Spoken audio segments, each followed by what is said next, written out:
For decades, horror films have shaped the world of entertainment, in particular slasher films, which is a subgenre of horror films.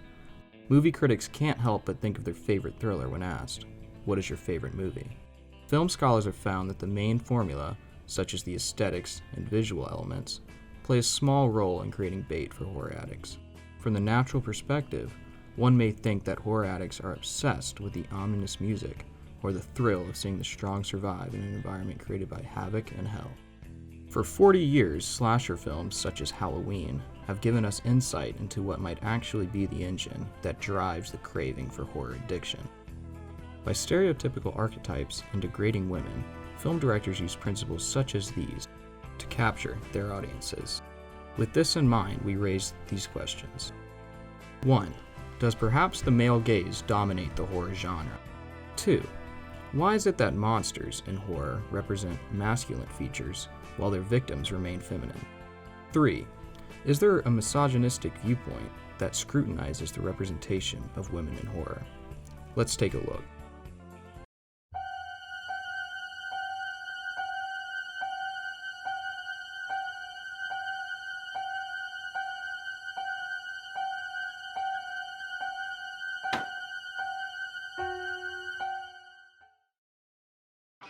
John Carpenter's Halloween sequel is one of many slasher films that identifies its victims as feminine.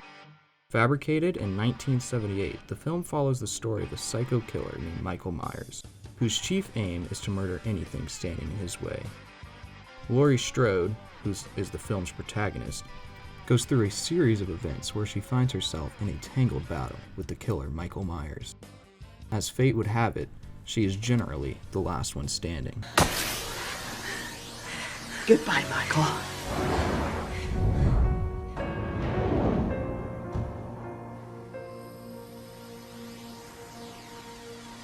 Strode's resiliency embodies the theory of the final girl, which is an idea discovered by feminist film critic Carol J. Clover. In the book Men, Women, and Chainsaws, Clover argues that the theory refers to the last female in a film left to confront the killer. The final girl, Clover writes, drives the narrative forward and exemplifies masculine traits, such as being mechanically inclined or proudly knowing how to load and shoot a gun. In connection to this, Clover's statement highlights that there must be a strong male audience present. For example, while you're watching, you may start to see a pattern of vulnerable women killed after showing their breast. Hello? All right, Annie. First I get your famous chewing, now I get your famous squealing. Annie, are you all right? This emphasis on the character's breast is defined as the sadistic, voyeuristic look. The term sadist defines a person who takes pleasure, especially sexual gratification, from inflicting pain on others. The sadistic, voyeuristic look stimulates from the relationship between gender and the female protagonist. In visual pleasure and narrative cinema, female theorist Laura Mulvey writes why she believes that the cinematic look, or the perception of the audience, is made to identify with the male gaze. Mulvey discloses that in all, the male gaze is simply the objection of the female body in film. How does the male gaze and the final girl tie to each other?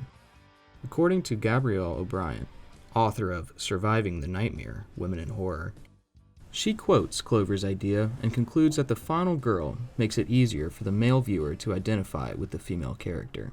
In respect to this, the directors, David Green and Danny McBride, were praised for the 2018 Halloween premiere. Fans and critics felt like the directors finally gave the opportunity for the central protagonist, Laurie Strode, and the antagonist, Michael Myers, room to evolve. For once in 40 years, a feminine figure in Halloween was saw as a hero and received the spotlight for being the true final girl. Strode goes in as an innocent 15-year-old schoolgirl trying to survive through sheer luck to a 55-year-old woman with determination to kill Myers. Strode's near-death experience as a high schooler inspires her to become skillfully trained with weapons, and in the process she totally isolates herself from the world. living in a custom-built safe shack equipped with booby traps and a safe room. It is easy to see that as a character, Strode is ready to kick ass, and this is the moment where Predator becomes prey. Much has been made of the fact that in the horror world, men and women are different, and that men are superior to women. This is evident by the way monsters generally possess masculine qualities, and the victims have feminine qualities. For example, the victims of Myers' killing sprees are more so often women than men. In fact, in the beginning of the 1978 film and the remake, which premiered in 2007, the serial killer's first victim is his sister. Clover writes, the functions of monsters and heroes are far more frequently represented by males, and the function of their victims far more garishly by females. Her statement creates the argument that the production of films, in general, are constructed through the eyes of male producers. As a franchise, Halloween's use of sexuality and torture scenes have been linked to the use of misogyny. Misogyny, in clearer terms, is the application of gender-specific violence towards women in particular. The origin of the word comes from the Greek word misos, which means hatred, and goon, which means women.